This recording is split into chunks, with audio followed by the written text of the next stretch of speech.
ಈ ವಿಡಿಯೋನ ನೀನು ಸ್ಕಿಪ್ ಮಾಡಿದೆ ಅಂತ ಇಟ್ಕೋ, ನಿನ್ನ ಲೈಫಲ್ಲಿ ನೀನು ಬೇಸಿಕ್ಕಾಗಿ ಏನೆಲ್ಲ ಕಲಿತು ಲೈಫ್ನ ಉದ್ಧಾರ ಮಾಡ್ಕೊಳ್ಬೋದಿತ್ತು ಅದನ್ನು ಈಗಲೂ ಕಲ್ತ್ಕೊಳ್ದೆ ಇಗ್ನೋರ್ ಮಾಡ್ತಿದ್ಯಾ ಅಂತಲೇ ಅನ್ಕೋ. ಸೊ ಬೆಟರ್ ಈ ವಿಡಿಯೋನ ಸೇವ್ ಮಾಡಿ ಇಟ್ಕೋ, ಇಲ್ಲ ಡೌನ್ಲೋಡ್ ಮಾಡಿ ನಿನ್ನ ಫೋನ್ ಗ್ಯಾಲರಿಲಿ ವಿಡಿಯೋನ ಇಟ್ಕೋ. ಸೊ ನಿನ್ನ ಲೈಫಲ್ಲಿ ಇಂಪ್ರೂವ್ ಆಗೋದಕ್ಕೆ ಮೊದಲು ಮಾಡಬೇಕಾಗಿರುವಂಥ ಕೆಲಸ, ಯೂಶಲಿ ನೀನು ಫೋನಲ್ಲಿ ಅಲಾರಾಮ್ ಇಡ್ತೀಯ ಅಲ್ವಾ, ಸೊ ಅದು ನಿನ್ನ ಪಕ್ಕದಲ್ಲಿದ್ದಾಗ ಏನಾಗುತ್ತೆ, ನೀನು ಸ್ನೂಸ್ ಬಟನ್ ಒತ್ತುತ್ತೀಯಾ, ಮತ್ತೆ 5 ನಿಮಿಷ 10 ನಿಮಿಷ ಬಿಟ್ಕೊಂಡು ಅಲಾರಾಮ್ ಹೊಡಿತಾನೆ ಇರುತ್ತೆ, ನೀನು ಆಫ್ ಮಾಡ್ತೀಯ, ಮಲಗ್ತಿರ್ತೀಯ. ಆದರೆ ನೀ ಸ್ನೂಸ್ ಪ್ರೆಸ್ ಮಾಡಬಾರ್ದು ಅನ್ನೋದಾದರೆ ಆ ಅಲಾರಾಮ್ ಇಟ್ಟಿರೋ ಫೋನ್ ಏನಿದೆಯೋ ಅದನ್ನು ಸ್ವಲ್ಪ ದೂರದಲ್ಲಿಡು, ನೀನು ಎದ್ದು ಹೋಗಿ ಆಫ್ ಮಾಡೋ ಅಷ್ಟು.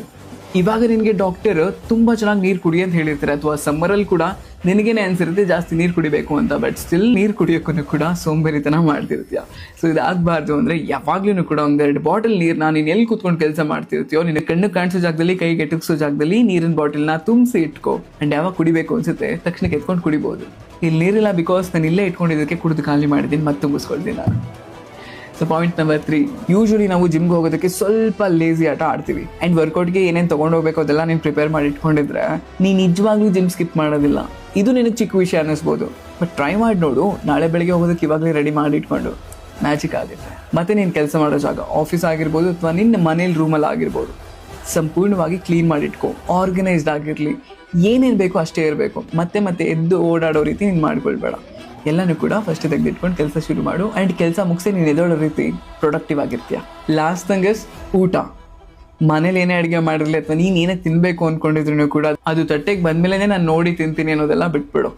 ಅದು ಏನಿರುತ್ತೆ ಕೇಳ್ಕೊ, ಅದ್ರ ಜೊತೆಗೆ ನಿನಗೆ ಏನು ಬೇಕು, ಏನು ಸಮಾಧಾನ ಕೊಡುತ್ತೆ ಅದನ್ನು ಕೂಡ ಇನ್ಕ್ಲೂಡ್ ಮಾಡಿಕೊಂಡು ತಿನ್ನೋದಕ್ಕೆ ಪ್ರಯತ್ನ ಮಾಡು. ಕ್ಲೀನಾಗಿ ತಿನ್ನು, ಅಂದರೆ ಆ ತಟ್ಟೆ ನೀ ತೊಗೊಳೋದು ಕ್ಲೀನಾಗಿರಲಿ, ಅದ್ರ ಮೇಲೆ ಊಟ ಬಡ್ಸ್ಕೊಂಡು ಬೇಕಾದ್ರೂ ಕೂಡ ಅದು ಕ್ಲೀನಾಗಿರಲಿ.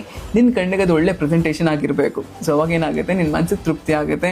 ಆ್ಯಂಡ್ ನಿನ್ನ ಬ್ರೈನ್ಗೂ ಸಹ ನೀನು ಎಷ್ಟು ಆರ್ಗನೈಸ್ಡ್ ಆಗಿದೆ ಅನ್ನೋದು ಗೊತ್ತಾಗುತ್ತೆ. ಸೊ ದಿಸ್ ಇಸ್ ಹೌ ನೀನು ನಿನ್ನ ಬದುಕನ್ನ ಒಳ್ಳೆ ರೀತಿಯಾಗಿ ರೂಪಿಸ್ಕೊಳ್ಳೋದು ಚಿಕ್ಕ ಚಿಕ್ಕ ಹವ್ಯಾಸಗಳಿಂದ. ಸೊ ಇದನ್ನು ಆದಷ್ಟು ಫಾಲೋ ಮಾಡೋಕ್ಕೆ ಪ್ರಯತ್ನ ಮಾಡು. ಪ್ರತಿದಿನವೂ ಕೂಡ ಮಿಸ್ ಮಾಡಬೇಡ. ಆ್ಯಂಡ್ ಪ್ರತಿ ಸರಿ ಊಟ ಮಾಡಬೇಕಾದ್ರೆ ಗಮನ ಕೊಟ್ಟು ಊಟ ಮಾಡು, ಕಾನ್ಷಿಯಸ್ ಆಗಿ. ಓಕೆ, ಇನ್ನೂ ತುಂಬ ವಿಚಾರಗಳಿದೆ ನಿನಗೆ ಹೇಳ್ಕೊಡೋದಕ್ಕೆ. ಪ್ರತಿದಿನ ಕೂಡ ನಾನು ಹೇಳ್ಕೊಡ್ತಿರ್ತೀನಿ. ಸೊ ಫಾಲೋ ಮಾಡೋದನ್ನು ಮರಿಬೇಡ. ನಾನು ಆಗಲೇ ಹೇಳಿದ್ದೀನಿ, ಇದನ್ನು ಸೇವ್ ಮಾಡಿ ಇಟ್ಕೊ, ಇಲ್ಲ ಡೌನ್ಲೋಡ್ ಮಾಡಿ ಇಟ್ಕೊಂಡಿರೋ ಅಂತ. ಆ್ಯಂಡ್ ಅಗೈನ್ ಇವಾಗ ನಾನು ಹೋಗ್ತಿದ್ದೀನಿ, ಆದರೆ ನಿನ್ನ ಕೆಲಸ ಏನೂ ಇದೆ.